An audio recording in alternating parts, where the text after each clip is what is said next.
Bien, si nosotros abrimos el archivo que está en la carpeta 4.2 llamado documentación, vamos a ver ahí que aparece unos métodos. No importa si no entienden de momento qué hace este programa, de hecho pues solo es para fines didácticos que lo he creado, pero observen ustedes que aquí tiene algo bien particular, que es la parte de la documentación. ¿Cómo nosotros documentamos correctamente nuestro código? Bueno, si nos vamos al navegador y abrimos esta dirección, van a observar ustedes que aquí aparece todo lo relacionado a la documentación de nuestros archivos de Java. Eso es llamado Javadoc. Ahora, para escribir nosotros una documentación adecuada, debemos seguir ciertas convenciones. Lo primero es que tenemos que tener bien claro es que cuando nosotros comenzamos a escribir un archivo, cuando nosotros comenzamos a escribir la documentación de un método o una clase, este siempre empieza con una barra y un doble asterisco para que a la hora de compilarlo esto se entienda como un comentario de Javadoc. Observen que aquí empieza con una llave y dos asteriscos, luego por cada línea va un asterisco y finalmente termina asterisco y una barra hasta donde nosotros queramos documentar. Aquí observen ustedes que al inicio lo que se hace es escribir la descripción o el propósito del método o la clase según corresponda.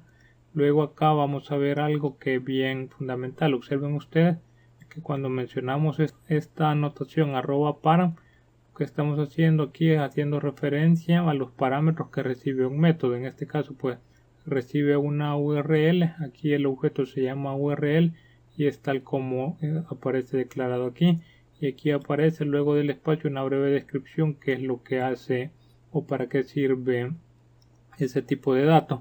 Aquí pues nos queda bien claro que recibe una URL absoluta de una imagen.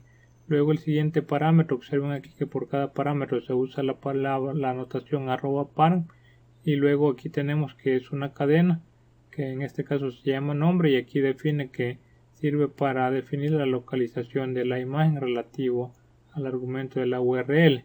Entonces esto es en cuanto a los parámetros que recibe un método.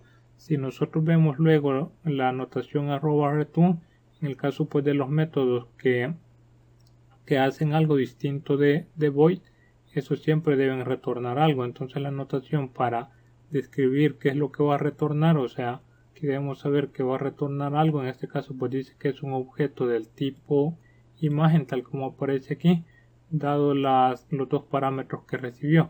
Entonces la anotación aquí podemos observar que param es para los parámetros, @return para lo que retorne el método. En el caso de sí, @sí, eso sirve para colocar ya sea un enlace a una documentación oficial de alguna librería que estemos utilizando o alguna información adicional. En el caso pues por ejemplo a la hora de definir esta clase yo podría colocar @sí y el enlace a esta página para que vean de dónde saqué la información. Luego aquí aparece más información sobre la documentación que ya es más de carácter técnico y algunas especificaciones. Sin embargo pues aquí vamos a utilizar algunas notaciones básicas nada más. En el caso pues de autor, aquí define quién fue el que creó la clase. Esto no se compila igual que la versión, pero es muy importante para saber quién es el que hizo un determinado archivo, sobre todo cuando está trabajando en equipo. Si volvemos nosotros a nuestro archivo, aquí vamos a ver que respeta la estructura de la clase Java. Observen que esta clase está dentro de un paquete que es doc. Luego después de eso, como habíamos definido en la estructura de una clase, siguen los comentarios de la clase y aquí es el propósito que tiene esa clase, que acá le he colocado a esta clase una demostración del uso de la documentación en Java que define básicamente el propósito de toda la clase en general. Luego @autor, quien hizo el archivo, en este caso pues aparece mi nombre y la versión en curso del archivo si estuviera usando algún control de versiones. Observen cómo aquí aparece la barra, el doble asterisco, que esto siempre tiene que ir, luego un asterisco por cada línea y asterisco barra para cerrar la documentación.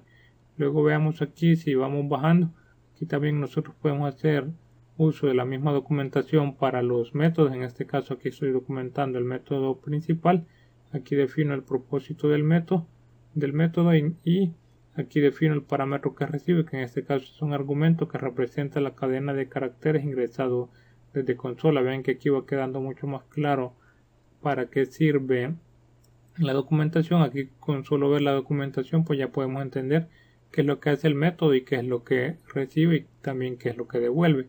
Ahora aquí hay que diferenciar algo bien importante, la diferencia entre un comentario y la documentación. En el caso de los comentarios los utilizamos sobre todo cuando escribimos alguna variable por ahí que solo nosotros entendamos a lo mejor por qué la decidimos nombrar de cierta manera, pero para que la entiendan otros programadores pues tenemos que ser específicos y decir para qué sirve esa variable.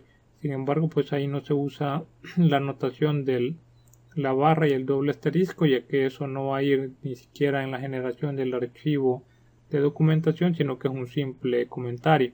Así que eso también tienen que tenerlo bien presente. Cuando son comentarios usualmente son más breves, son de una sola línea y nada más definen por qué declaramos cierta variable o qué hace cierto método cuando pueda resultar confuso. En este caso pues aquí coloqué que hacía saludo día, que es un comentario simple, no de llevadog, nada más para especificar. Y en este caso pues aquí estoy especificando en la siguiente línea que estoy llamando al método saludar tarde. Ahora si bajamos luego por acá vemos también los demás métodos tienen su documentación. Justamente aquí el propósito del método, solo con ver esto ya sabemos para qué sirve. Sirve para imprimir un saludo en pantalla, recibe como parámetro una cadena que es ingresada para enviar el saludo. En este caso pues representaría a quién vamos a saludar. Y el otro saludo tarde justamente sirve de la misma manera, pero acá si ven, el anterior solamente imprimía en pantalla dado el nombre que recibía, pero este no, este recibe un parámetro que es la cadena ingresada y retorna el saludo como una cadena. Bien, entonces espero que les haya quedado claro la parte de la documentación. En la siguiente clase vamos a ver cómo compilar y generar la documentación de esta clase.